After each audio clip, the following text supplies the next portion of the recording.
पहली बार तो खड़ा होगा नहीं, अगर हो गया तो ले दवाई। फंसाने वाला ही दोस्त होता है। डरने में लोग भी बिकाऊ निकले। ये नहीं करोगे तो फिर रहने दो उसको अंदर। Right right.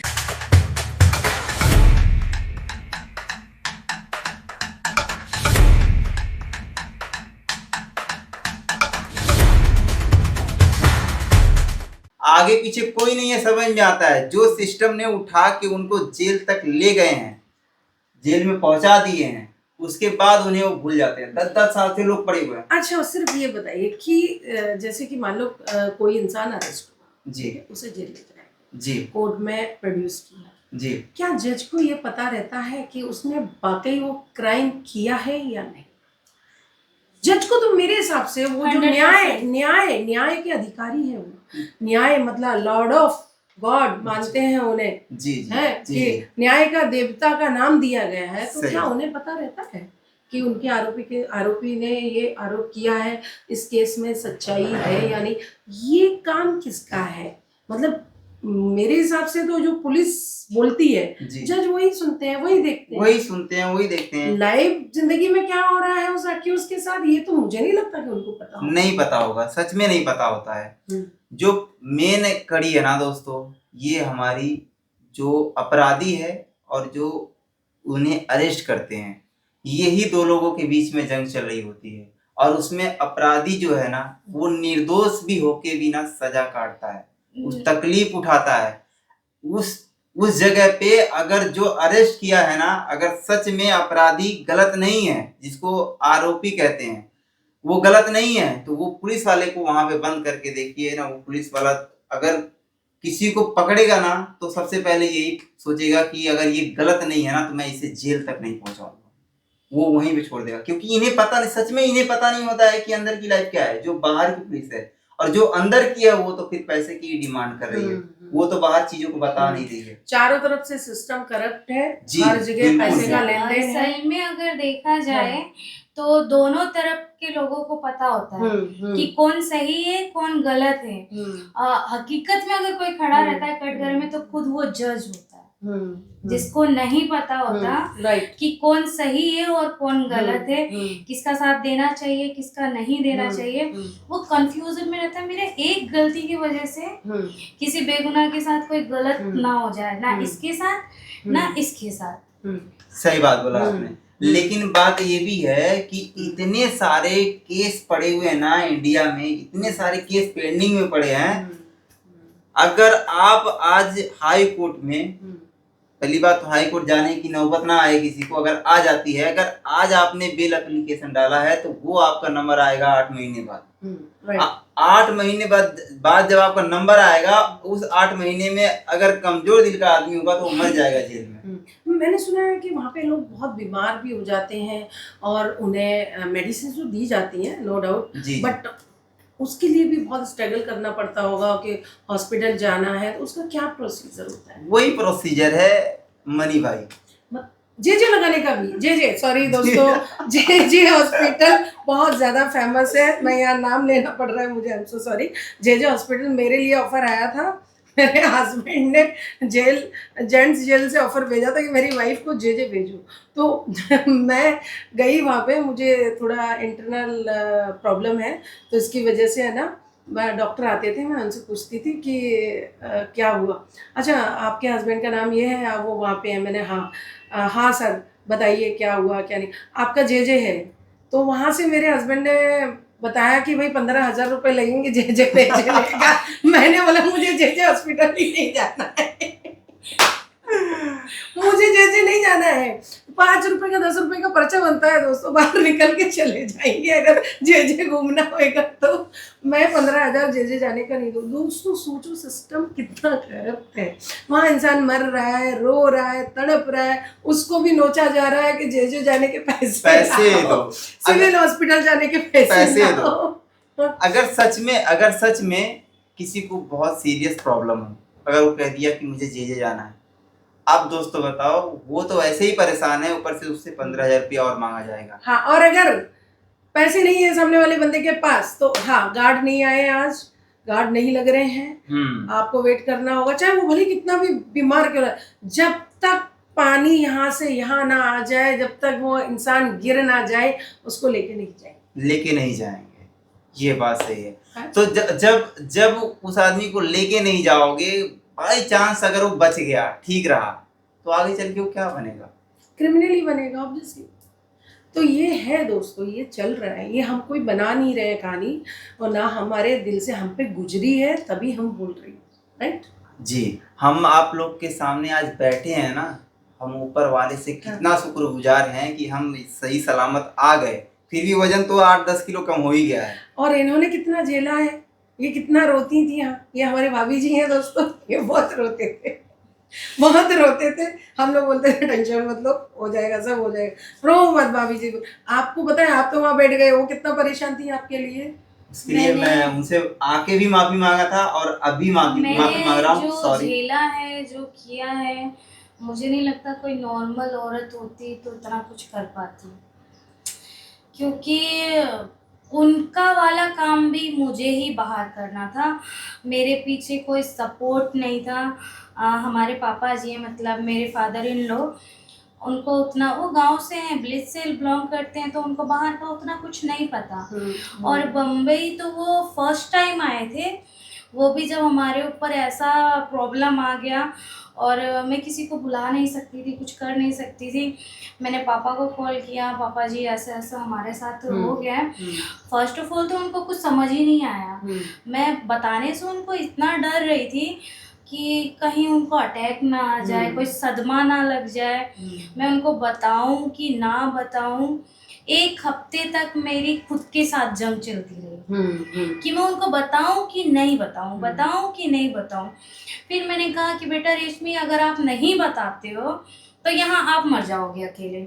आपको लड़ना है, फाइट करना है, आपको अपनी लड़ाई खुद ही लड़नी है, आपके पीछे कोई नहीं है, और जो है आपको उनको बुलाना पड़ेगा। एटलीस्ट कुछ नहीं तो वो आपके सर के ऊपर रहेंगे, तो एक हौसला रहता है राइट इंसान को। तो मैंने पापा जी को कॉल करके मैंने कहा, पापा आपको आना पड़ेगा, ऐसा ऐसा एक छोटा सा वो हो गया है। मैंने छोटा मोटा बोल के उनको, उन्होंने कहा मेरी आने की जरूरत है बेटा, आप लोग तो हो इतने समझदार हो दोनों, आप लोग आई थिंक कर लोगे। मैंने कहा नहीं पापा, आपको आना पड़ेगा, मैं अकेली हूँ। उन्होंने कहा ठीक है मैं आता हूँ। बेचारे वो काम छोड़कर, कभी अकेले मेरे को नहीं लगता मेरे फादर इन लोग कहीं गए हैं। वो वैसी ही हालत में उठकर आ गए। आने के बाद में ना तो वो मेरे को देख पा रहे थे, ऐसी हालत थी, ना मैं उनको देख पा रही थी। फिर मैंने हिम्मत जुटाई, बहुत हिम्मत जुटाई। फिर मैंने बोला पापा कि हमारे साथ ऐसा हो गया है, अब क्या किया जाए। तो बोलते हैं कि बेटा देखो, मेरे को इतनी समझ नहीं है, अगर हमारा गांव घर होता तो किसी से बोलते, रिलेटिव वगैरह हैं उनसे कुछ सलाह मशवरा लेते। और हाँ दोस्तों, यहाँ पे सबसे बड़ी बात है, दोस्त अगर फंसाने वाला कोई होता है ना, तो वो पहला दोस्त ही होता है, जो सबसे पहले कहता है अरे भाई तेरे लिए मैं खड़ा हूँ, तेरे साथ कुछ भी होगा तेरा भाई खड़ा है। ऐसा कुछ नहीं होता है, बाद में सब भाग जाते हैं, ऐसा कुछ नहीं होता है। फंसाने वाला ही दोस्त होता है, दोस्त ही है जो फंसाने के बाद भाग जाते हैं। हाँ हो गया, जाते जाओ। हैं, उनको कोई लेना देना नहीं होता। आप मर रहे हो, आपकी फैमिली मर रही है, ऐसा भी हो सकता है कि आपने अपने मुंह का निवाला उसको खिलाया हो, उसे वो भी याद नहीं रहता, उसे सिर्फ अपना दिखता है, इतने सेल्फिश हो जाते हैं। राइट।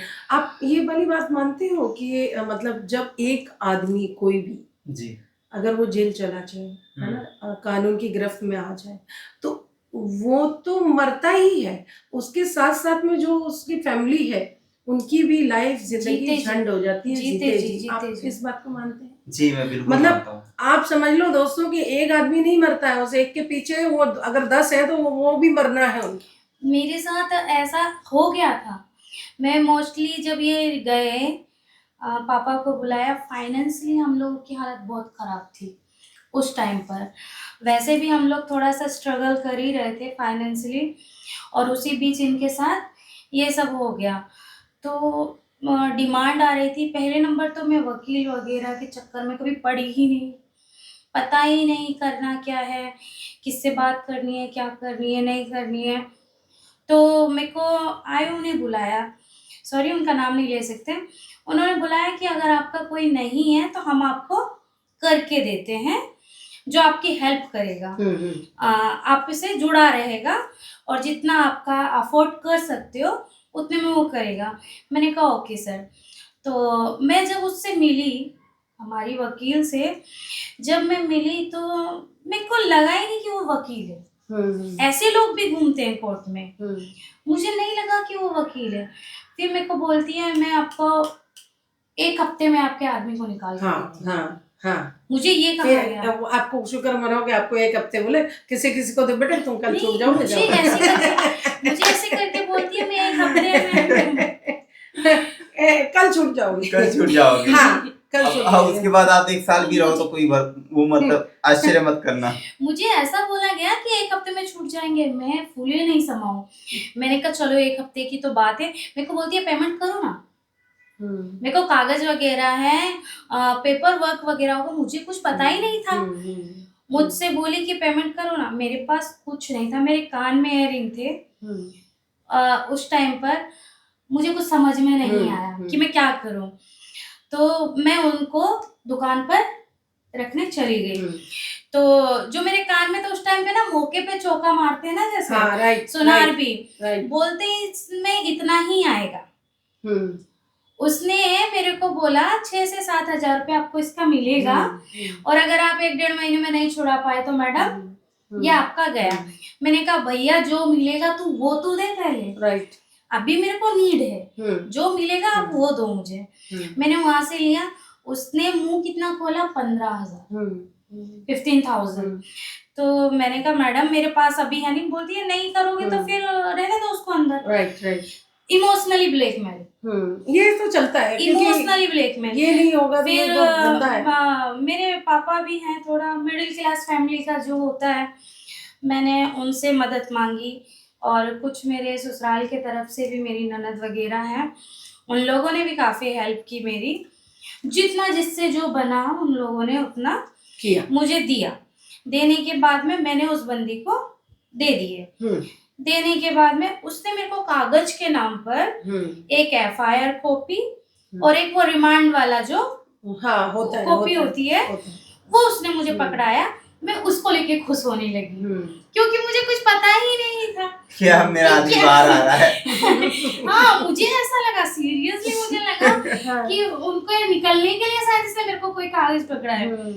तो मैंने 1-2 लोगों से पूछा, मेरे को ना थोड़ा सा अंदर से अजीब लगा। जैसे फोन नहीं उठाना, मैं कॉल करूँ फोन नहीं उठाती थी, अवॉइड करना। तो मुझे लगा बेटा कुछ तो गड़बड़ है।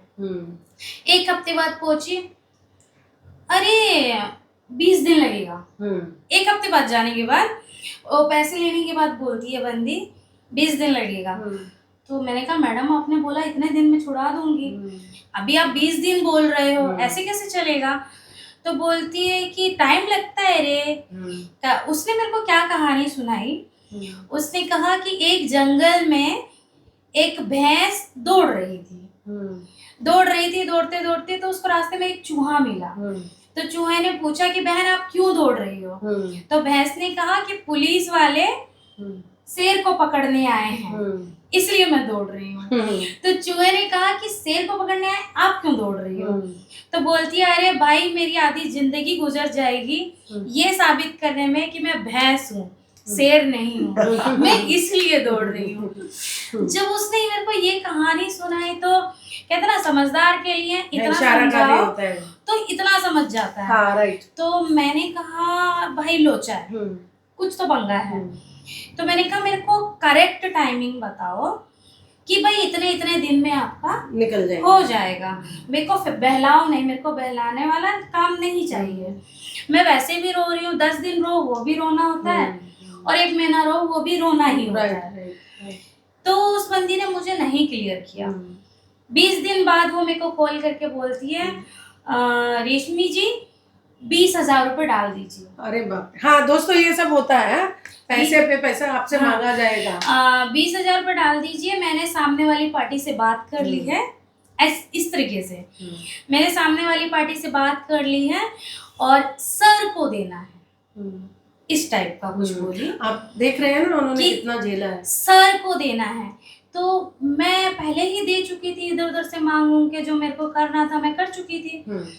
तो मैं और भड़क गई उस टाइम पे। मेरी थोड़ी तबीयत भी मेंटली थोड़ी सी खराब हो गई थी कि मेरे को एकदम बर्दाश्त नहीं होता था, फ्रस्ट्रेट हो जाती थी मैं उसके ऊपर। दोस्तों कहते हैं ना कि जिंदगी में कभी भी कुछ भी करो, एक पुलिस, वकील और डॉक्टर, इन 3 चीजों के चक्कर में नहीं उसके पड़ना बाद चाहिए। क्या हुआ, उसके बाद वो बंदी जब मेरे को ये बोली तो मैंने बोला किस सर को देना है तो मेरे को बता, मैं डायरेक्ट बात करूंगी।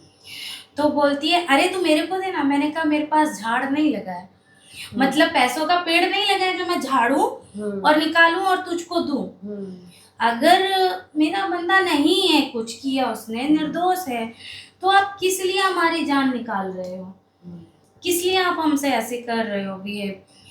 उस बंदी ने सडनली मेरे को अवॉइड करना चालू कर दिया, इग्नोर, फोन नहीं उठाना, फोन ब्लॉक लिस्ट में डाल दिया गया मेरा। मैं रो रो के परेशान। बहुत कुछ होता है दोस्तों, ये सारी चीजें मैंने भी झेली मेरे है। पिताजी जो मेरे फादर इन लॉ हैं, आई थिंक मैंने कभी उनको रोते नहीं देखा। वो इतना बिलख कर रोए ना, बोलते हैं कि बेटा क्या करेंगे हम, कहाँ जाएंगे। उसी बीच मैंने कुछ लोगों से मदद मांगी कि मेरी कुछ हेल्प कर दो, कोई ऐसा है आप लोगों के जानने वाले। अच्छा, इसमें एक ट्विस्ट आता है। ट्विस्ट ये आता है कि मेरे को एक मतलब अड़ोस पड़ोस के लोग बोलते हैं कि तुम महिला अध्यक्ष के पास जाओ। होता है। महिला मंडल के पास जाओ, वो आपकी बहुत हेल्प करेंगे। मेरे को लगा भाई औरत ही औरत का दर्द समझ सकती है, तो मैं उनके पास जाती हूँ। वो आई मुझसे मिलने के लिए, मिलके उसने मेरी पूरी दास्तां सुनी, दुख भरी कहानी सुनने के बाद में बोलती है बोलो कब जाना है, हम लोग पुलिस चौकी में जाके धावा बोलेंगे। मैंने कहा कि मुझे परेशान तो वकील कर रही है। तो बोलती है कि हाँ पहले पुलिस चौकी में करेंगे तो पुलिस वाले उसको परेशान करेंगे। तो मैंने कहा ठीक है मैडम, आप कब चलोगे। तो उसका आगे से रिप्लाई क्या आता है, पर पर्सन का 2000 लगेगा। लो, मतलब धरने पे लोग भी बिकाऊ निकले। जाने का पर पर्सन का 2000 निकलेगा। अब आप 10 लोग ले जाओ या 50 ले जाओ या 100 ले वो जाओ, आपके ऊपर। मैंने उसी टाइम पे बोला, मैंने कहा देवी मुझे नहीं चाहिए धरना। मैंने कहा कि मैं काफी हूँ मेरे आदमी के लिए, बड़ा महंगा सौदा हो गया। मैंने कहा मैं काफी हूँ, मुझसे जितना बनेगा मैं उतने में कर लूंगी। फिर मेरी एक बहुत अच्छी दोस्त है जिनको मैं दीदी भी बोलती हूँ, लोकल है, मराठी हैं, उनसे मैं अपनी हर बात बोलकर रोया करती थी, शेयर करती थी। तो उन्होंने कहा कि बेटा आप ऐसा करो, आप बीजेपी दफ्तर जाओ। बाप रे, इतना बड़ा क्यों, कौन सा एक्ट लग गया था, कौन से इतना बड़ा केस है। तो मुझे बोले कि आप बीजेपी दफ्तर जाओ, बीजेपी दफ्तर जाके जो ये फ्रॉड, मतलब इनके ऊपर जो केस लगाया गया था उसकी स्क्रिप्ट साफ पता चलती थी, जैसे स्टोरी लिखते हैं। पूरा स्क्रिप्टेड था, समझ में आ रहा था सबको, जो पढ़ रहा था उसको समझ में आ रहा था कि ये पूरा बनाया हुआ जाल है। तो उन्होंने बोला कि आप ये सारा कुछ लेकर वहां जाना और अपने बारे में वहां पर सब कुछ बताना। अब मैं सुनकर मैंने कहा ठीक है। मैं दूसरे दिन उसी हालत में पहुंच गई बीजेपी ऑफिस। जाकर मेरी किस्मत अच्छी थी, बड़े साहब मिल गए, सब लोग बैठे हुए थे। मैं जैसे अंदर एंटर हुई, मतलब एक चीज है कि वो लोग भाई बहुत रिस्पेक्ट करते हैं, बड़ा छोटा भेदभाव ये चीज मेरे साथ नहीं की गई। जो नहीं की गई वो नहीं की गई। मेरे को बिठाया गया, बिठाकर बोलो क्या है, क्या मदद कर सकते हैं आपकी। और मैं पहले से बहुत परेशान थी, तो मैं फूट के रोने लगी। उनको बताते बताते मेरे इतने मतलब भर आया मेरा मन कि मैं वहां पे बहुत बुरी तरीके से फूट के रोने लगी। मैंने वहां पर सब कुछ दिखाकर मैंने कहा सर ऐसे ऐसे मेरे हस्बैंड को फंसा दिया गया है और अभी मुझे वकील बहुत परेशान कर रही है, मुझे आंसर नहीं करती है। तो फिर उन्होंने कहा ठीक है आप फोन लगाओ उसको, आप फोन लगाओ, नहीं तो मैं किसी से करवाऊंगा। मैंने उसको कई बार कॉल लगाया, पहले 4-5 बार फोन का रिंग गया, उसके बाद सडनली उसने क्या किया, ब्लॉक कर दिया। ब्लॉक करने के बाद जैसे ही सर ने बोला किसी और को फोन लगाने के लिए, पता नहीं कैसे उसको आई थिंक पता चल गया कि क्या हुआ, भगवान जाने, लोकेशन वगैरह कुछ, उसने कॉल बैक किया। कॉल बैक करके बोलती है, हाँ सहानी जी बोलो ना। तो मैंने कहा कि मैडम आप मेरा कॉल क्यों नहीं ले रहे हो, मैं कब से परेशान हूँ, आप मेरा कॉल नहीं ले रहे हो। तो बोलती है, उसका लैंग्वेज ये था टपोरी की तरह, ए तू आना इस पे, लाइन पे आना, लाइन पे तेरा आवाज नहीं मेरे को क्लियर आ रहा है, तू लाइन पे आ। तो मेरे से सर ने फोन लिया, लेके बोलते अब लाइन बराबर है, उन्होंने उसको ये डायलॉग मारा, अब भी लाइन बराबर है। तो बोलती है, हो सर हो। उसको कैसे पता चला कि सर के पास है, पता नहीं, मेरे को ये चीज समझ में ही नहीं आई एकदम से। फिर उन्होंने बोला कि मैं यहाँ का बीजेपी अध्यक्ष बोल रहा, अपना नाम वगैरह बताया। तो बोलती है, हो सर मी जानते हैं, ऐसे करके मराठी में बोली। तो उन्होंने कहा कि तू क्यों परेशान कर रही है, अगर टाइम लगेगा तो उसको टाइम बता दो, और अब तूने पैसे ले लिए तो फिर तू क्यों डिमांड कर रही है, राइट। तेरी जो फीस है तू फीस बता, फीस के हिसाब से उससे पैसे ले, वो भी आधी होती है, आधा आप काम करने से पहले लेते हैं, आधा काम के बाद ऑर्डर होने पे दे देते हैं, ऑर्डर होने के बाद देते हैं। तो बोलती है, सर मैं करके देती हूँ, 5 तारीख को पक्का करके देती हूँ, पक्का करके दूंगी, मेरे को ऐसे बोल के। तो सर ने मुझे ये बोला कि देखिए अभी आयोग के हाथ से आपका केस जा चुका है, तो हम वहां पर कुछ कार्रवाई नहीं कर सकते, नहीं तो हम आपकी पूरी मदद करते हैं। आपके साथ तो फिर भी थोड़ा ठीक ही हुआ है, थोड़ा बहुत, मतलब लोग एक आध अच्छा भी मिल गया। दोस्तों मेरे साथ तो मेरा पहला केस था, से 4 साल पहले हम अंदर थे, मैं और हस्बैंड। फर्स्ट टाइम हमारे ऊपर केस हुआ। अब केस हमारा इतना बड़ा भी नहीं था, जिसमें हमें इतनी चिंता हो गई थी कि हम कभी निकलेंगे या नहीं निकलेंगे।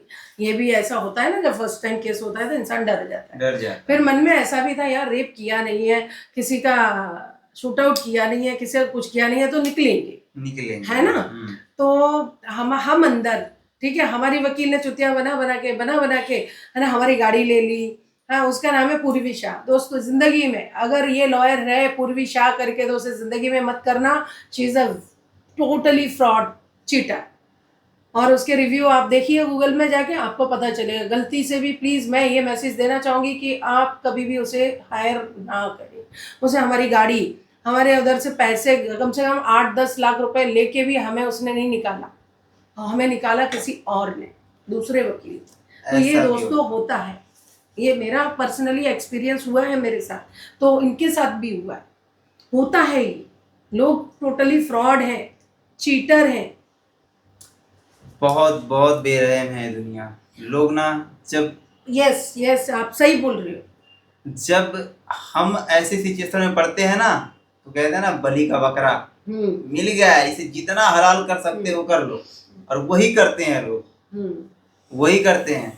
बहुत बेरहम है ये लोग। और खास करके जो सिस्टम है ना, बिल्कुल इसमें जो लोग हैं ना, मतलब आदमी को आदमी नहीं समझते हैं, वो उनका मौका होता है कि बस कोई मिले, उसके बाद फिर हम अपना घर भरना स्टार्ट करें। हाँ, और जब मैं अंदर थी दोस्तों, तो मुझे पता है क्या समझते थे ये। हाँ, अरे वो छोड़ो, थाना जेल की मैं बात बताती हूँ। मैं अंदर थी, जरूर अंदर थे हम। एक्चुअली क्या था, मेरे आगे पीछे कोई है नहीं, हम हस्बैंड वाइफ दोनों ही अंदर थे दोस्तों। तो पता है, मैं सोच रही थी कि बच्चों का थोड़ा मैसेज मिल जाए, बच्चों का एक मैसेज आना चाहिए। अब ये हमारे घर में जो मेरा भाई जिसको बनाया है, उसके पास मेरे बच्चे, उसका सरनेम मैच नहीं करता है, हाँ। तो वो आ नहीं सकता है। और हमारे चाचा ताऊ भाऊ सब कोई है नहीं कि भाई आ जाए, आधार कार्ड मैच होना बहुत जरूरी है, बहुत जरूरी है, सरनेम।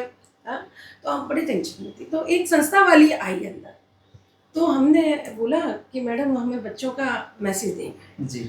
हमारे बच्चे बाहर हैं, 2 छोटे बच्चे हैं, तो मुझे बस इतना जानना है कि कैसे है, और हमारी बेल होने वाली कब है, हम कब निकलेंगे, ये आप ये नंबर है दे देना, ठीक है। तो किसी ने उसको क्या बोला, मुझे पता चला, उसको लगा कि भाई मैं उससे संस्था की तरफ से अपने बच्चों के लिए राशन मांगने वाली हूँ, और मैं एकदम ही उठाए घर से हूँ, और डर के मारे उसे मेरा मैसेज नहीं दिया, ना मेरे सामने आई। अच्छा। मैं देख रही हूँ 15 दिन निकल गई है, मैडम आ क्यों नहीं रही? मैं बोला अरे मैडम मैसेज, फिर वो देख के वहीं से ही निकल जाए। फिर मेरे को है ना 3 स्टार के पास में गई, मैं वहाँ पे गई, मैंने बोला मैडम मेरे 2 बच्चे हैं छोटे छोटे, मेरा मैसेज देना बहुत जरूरी है, आप प्लीज पता करो मेरे बच्चे कैसे हैं और क्या, या तो एक कॉल करने यार कंपलसरी, यार किसी का आगे पीछे नहीं है तो इतना तो सिस्टम का हक बनता है कि किसी कोई रो रहा है कोई नहीं है उसके आगे पीछे, तो यार एक की बात करवाओ बच्चों के साथ क्या हो रहा है या उस आदमी के साथ क्या हो रहा है क्या नहीं। फिर 3 स्टार ने उसको बोला ओ मैडम मैसेज दे दी। मैंने बोला ठीक है। फिर मैं गई, मैंने बोला उन्होंने तो, उनको लगा हम उनके संस्था से राशन मांग रहे हैं हमारे बच्चों को, उन्होंने तो मैसेज दे ही नहीं रही है। अरे यार हम क्या, हम इधर मंगा देंगे एक ट्रक राशन, हाँ हम थोड़े तुम्हारी संस्था का राशन हमारे बच्चे खाएंगे। हाँ तो उनको गलत फहमी थी। फिर बाद में बोलती है 5-6 दिन में फ्रॉड मैसेज झूठा वाला, 10 दिन में तुम निकल जाओगी और तुम्हारे बच्चे बहुत अच्छे से। मैंने मैडम ये झूठा मैसेज है क्योंकि राजू ने मुझे बताया कि ऐसे करके किसी का भी मैसेज नहीं आया। उसे टोटली दोस्तों गलत मैसेज दिए जाते हैं ताकि आप चुप बैठे रहो, कुछ भी हरकतें ना करो। और हाँ जो वहाँ पे लोग होते हैं ये सारी चीजें तो पुलिस और संस्था वाले कर रहे हैं। जो वहाँ पे लोग हैं कैदी, जिनके पास कॉलिंग कार्ड है, उनको पता है कि मैं अभी 2 साल 3 साल यहाँ रहने वाला। असल में देखा जाए तो एक्टर अंदर बैठे हुए हैं, असली एक्टर हमें नहीं आती है भाई एक्टिंग नहीं आती है। असली एक्टर बैठे हुए हैं अंदर। और क्या क्या झेला सिस्टम। हाँ तो उसमें उसके बाद क्या होगा, आपका कॉलिंग कार्ड नहीं है, जैसे मेरे पास भी नहीं था स्टार्टिंग में, तो आप बहुत परेशान हो रहे, बेचैन हो रहे हो, आप जेल गए हो तो सच में आप परेशान हो गए क्योंकि आपको फैमिली की चिंता है, आप खुद परेशान हो, खाना ढंग का नहीं है, सोना ढंग का नहीं है, तो फिर परेशान तो हो गई ना। तो अगर आप किसी से बोलोगे कि भाई मुझे 2 मिनट के लिए कॉल करने दो, एक कॉल का आपको 2000 रुपया लगेगा केवल 1 से 2 मिनट बात करना। मेरे साथ ही दोस्तों ऐसा हुआ, मैंने पूछा ये फोन कैसे चालू है, फोन लगा था डब्बा लगा था, मैंने बोला ये फोन काश चालू हो जाए तो बच्चों के बारे में पता तो चलता रहेगा। मैं सोचती हूँ राजू क्यों नहीं आया, फोन क्यों नहीं चालू, बोला बाद में पता चला अच्छा वो कुछ सरनेम का इशू था, कार्ड बनाना पड़ता। अब मैंने बोला ये वहां से किसी ने अंदर से बताया 25,000 लगेंगे, अंदर सेटिंग हो जाएगी तुम्हारा फोन चालू हो जाएगा। मैंने रहने दो, इससे अच्छा बंद ही रहने दो, हमें नहीं चाहिए। 25,000 200 सिर्फ फोन करने के, बताओ 25,000 30,000। मेरे साथ में ऐसे भी लोग रहे हैं दोस्तों जिनका पैसा लेके भी ये लोग ने कार्ड नहीं बनाया। 10,000 15,000 20,000 25,000 जिससे जैसा ले सकते हैं ये लोग, जैसा जिसको हलाल कर पाते हैं, करने के बाद ही बोलेंगे अरे वो तो मैच नहीं हो रहा है आपका सरनेम वगैरह। भाई तो 10,000 रुपया तुमने लिया क्यों, 25,000 लिया क्यों जब मैच नहीं हो रहा है, जब बनाना नहीं था तो क्यों लिए? आप बताओ, फ्री में बनता है कॉलिंग कार्ड। अगर तुम्हारी फैमिली का कोई ब्लड रिलेशन वाला आ रहा है, सरनेम मैच हो रहा है, आपका फ्री में कॉलिंग कार्ड बनता है। तुमने 10,000 लिया तो फिर लिया क्यों जब बनाना ही नहीं था? अच्छा वो कौन सी दवाई डाली जाती है, वो क्या मरने की दवाई डाली जाती है? अच्छा खाने में दोस्तों अंदर की सच्चाई सुनो। खाने में दोस्तों अब कुछ लोग कहते हैं हींग डालते हैं, कुछ लोग कहते हैं कोई और दवाई है, तो वो दवा खाने के बाद वो दवा उसमें डालते हैं जब खाने में फीलिंग नहीं आती। दोस्तों समझ जाओ कौन सी फीलिंग की बात कर रहे हैं ये, बराबर ना? जी। अच्छा दोस्तों मेरे को एक बात बोलनी थी, एक तो इंसान इतना टेंशन में जाता है, ठीक है, इतने टेंशन होते हैं कि भाई हम निकलेंगे या नहीं निकलेंगे, रातों दिन नींद नहीं आती है। अब ये बताओ किसका खड़ा होगा उधर? दोस्तों वहाँ पे सिस्टम को इतनी चिंता है कि किसी का खड़ा ना हो जाए, इधर ले दवाई भाई खड़े होने में भी पाबंदी है दोस्तों। पहली बात तो खड़ा होगा नहीं, अगर हो गया तो ले दवाई। मैंने सुना है, आपको ऐसा सुना है क्या ये जो मैं अरे बिल्कुल मेरे हस्बैंड ने बताई थी ये वाली बात। बोले यार ये तो हद हो गई, तो जाती हो गई, तो एक नर्क में है, वहाँ किसका खड़ा होगा, जो खड़ा हुआ बैठ जाएगा भाई। वहां पे दोस्तों प्रॉपर बातें चलती हैं कि अरे यार मेरा तो छोटा हो गया। हाँ दोस्तों ये सब भी होता है, दवाइयाँ खा के और क्या होगा कि भाई कोई कर ना ले, कोई किसी, अच्छा तो लड़के भी कर लेते हैं क्या? हाँ वहां पे क्या होगा, बैरक में एनी टाइम लाइट चालू रहेगी, चाहे दिन हो चाहे रात, आप ऐसे लाइट में ही सोओगे, ठीक है। अब वहां पे अगर आपने बोला कि भाई ये लाइट बंद होनी चाहिए रात में, क्योंकि इंसान को आदत नहीं होती है कि सब अपने घर में अंधेरे में ही सोते हैं। हाँ 24 आवर्स लाइट चालू रहती है दोस्तों जेल के अंदर। तो जब रात में हम लोग कुछ लोगों से पूछे कि भाई ये लाइट तो रात में बंद होनी चाहिए यार, अच्छे से इंसान सुकून से कम 4-5 घंटा जो भी सोने को मिलता है सोए तो दोस्तों लोग क्या कहते हैं पता है होते हैं लड़के एक दूसरे के साथ फिर फिजिकल होते हैं। कहने का मतलब ये है दोस्तों, लड़का लड़के की मार लेता है बट ये बात में सही में सच्चाई है नहीं, सच्चाई है क्या? सच हो भी सकता है, क्योंकि वहां पे कुछ कम उम्र के लड़के जाते हैं जिन्हें समझ नहीं होती है, और वहां पे फिर वही बात आ जाती है जो जवाबदार लोग होते हैं, जो बड़े। हाँ हमारे इसमें लेडीज में भी ऐसा ही होता है दोस्तों, पूरी नजर रखी जाती है कहीं लड़की से ना रगड़ ले रात में राउंड होते हैं, क्या है क्या चल रहा है, कौन किसके ऊपर पैर रख के सो रहा है, कौन क्या नहीं। तो मैं खुद में ऐसा फील किया, मैंने ऐसे बैठ के यहाँ साले ये सब करने थोड़ी आए हैं भाई, यहाँ किसका मन होगा भाई, यहाँ तो एक तो ये पढ़िए कि कब निकलेंगे, कब हमारा मेमो है। सही बात है। ये क्या है, क्या में होती ये मतलब वही जितना आप लोग ये कर रहे हो, पानी में मैंने सुना है पानी में फिटकरी भी डालते हैं, पता नहीं क्यों, नहाने वाली जो पानी होती है उसमें भी कुछ चीजें पड़ती हैं, तो उसमें क्या क्या फाड़ देते हैं इंसान पटपटक जाएगा तो बाहर के लिए क्या बचेगा, है ना भाभी? खत्म जिंदगी, अंदर खत्म बाहर खत्म, सारा सब खत्म। क्या करें? इंसान की बॉडी ना अंदर से फिट होनी चाहिए और ना बाहर से, क्योंकि नहा रहे हो तो उसके ऊपर से भी आप मतलब आपके ख्याल ऐसे ना हो कि आप ज्यादा फिजिकल होने के लिए, या फिर आप एक जो सेक्सुअल लाइफ है। ये बाल क्यों काटे जाते हाँ, हैं? ये बात हमारे दर्शकों को बहुत बड़ी बात है दोस्तों। अगर लड़का कितना भी साल से मेहनत करके उसने अपने बाल और ठीक किए हैं, थोड़ा लुक वाइज अच्छा लग रहा है, जिस दिन वो जेल में एंटर करेगा, एक बात और मैं बताना भूल गया, इसको मैं बताऊंगा ही, इससे पहले एक और बताता हूँ। जब मैं गेट पे गया वहां पे एक बहुत बड़ा कांड होता है। क्या होता है? आपके कपड़े उतार दिए जाते हैं। जी आपको एक हवलदार खड़ा होगा और वहां पे वो बोलेगा कपड़े निकाल। हाँ। ठीक है, पहले तो मेरे साथ सीन क्या हुआ मैं अपना बता रहा हूँ। मैं जिस केस में गया था मुझे लगा कि अरे यार मैं तो तुम्हारा सब कुछ देख लिया उन्होंने। हाँ, मेरा सब कुछ देख लिया। अब मैं खड़े खड़े ये सोच रहा हूँ यार, देखा या छुआ भी? नहीं छुआ नहीं था। मैंने सुना है डंडे से ऐसे करके भी देखते हैं। ऐसे पूरे कपड़े उतार के ऐसे हाथ पे रख के ऐसे बैठाते हैं, हाँ। 2 बार उठाते हैं, वो नीचे से कुछ टपक हाँ जाए। अगर कुछ ले जा रहा होगा तो निकल जाएगा। बाबा लोग हो सकता है अंदर कुछ रख रखा के ले जाते होंगे इसलिए। अरे कितनी डर्टी सोच है। ऐसी नहीं सिक्योरिटी। अब वहां पे मुझे गेट पे जब नंगा कर दिया गया, मैं यही सोच रहा हूँ साला मेरा केस ऐसा कुछ है, तो मुझे लगा कि भाई मैं गलत करके आया हूँ इन लोग के हिसाब से, इसलिए मुझे नंगा कर रहे हैं। नहीं सबको, लेडीज को भी करते हैं। हाँ। और उसके बाद अब मैं जब मेरे पीछे वाले को देखा कि उसको भी नंगा कर रहे हैं, तब मुझे लगा अरे भाई ये तो सबके साथ होता है।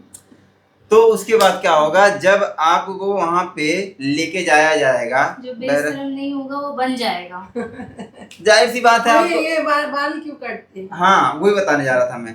तो आपको जब भी आप बैरक में जाओगे, आज आपने शाम को या चाहे दोपहर में आप जब गए, आपको खिलाएंगे पिलाएंगे जो भी है उन लोग का, सुलाएंगे। उसके बाद सुबह होते सबसे पहले आपका मुंडन किया जाएगा। हाँ तो मतलब मुंडन क्यों करते हैं?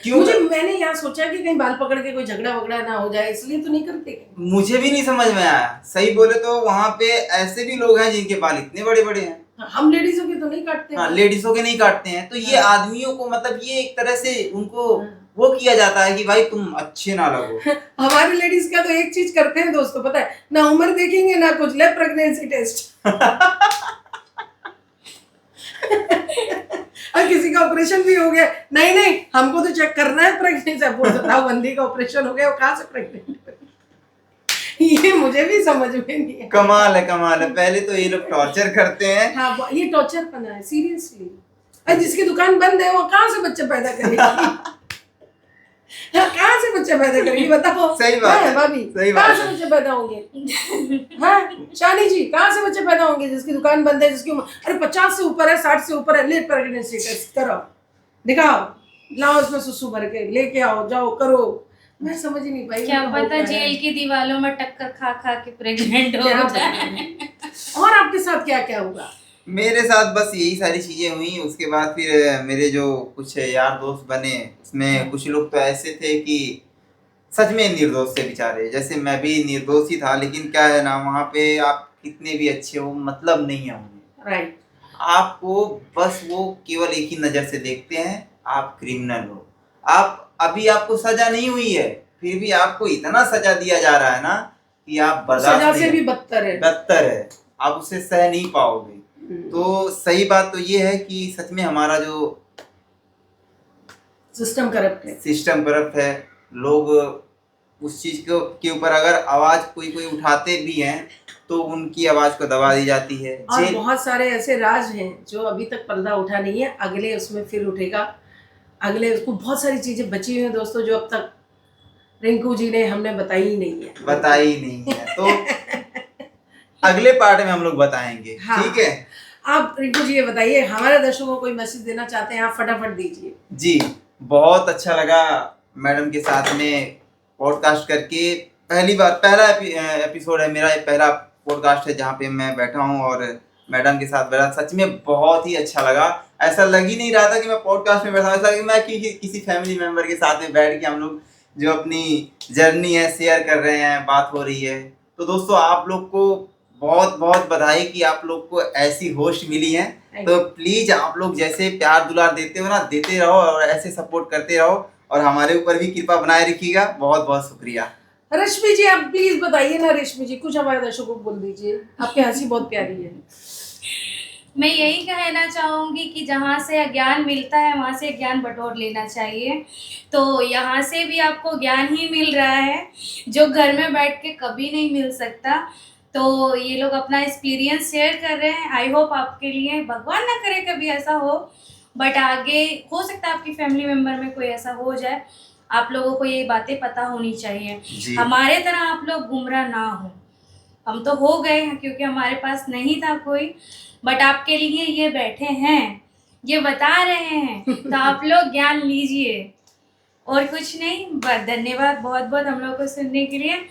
दोस्तों मैं हूं अलीशा खान और आप इसी तरह हमसे बने रहिए। हमारे YouTube चैनल को लाइक कीजिए, सब्सक्राइब कीजिए, ढेर सारा प्यार दीजिए और हम हमारी टीम की तरफ से आपकी लाइफ के लिए दुआएं करते हैं कि आपकी आने वाली ज़िंदगी बहुत अच्छी हो और आप इसी तरह स्ट्रांग बने रहें। थैंक यू दोस्तों, फिर मिलते हैं नेक्स्ट एपिसोड में। Bye bye.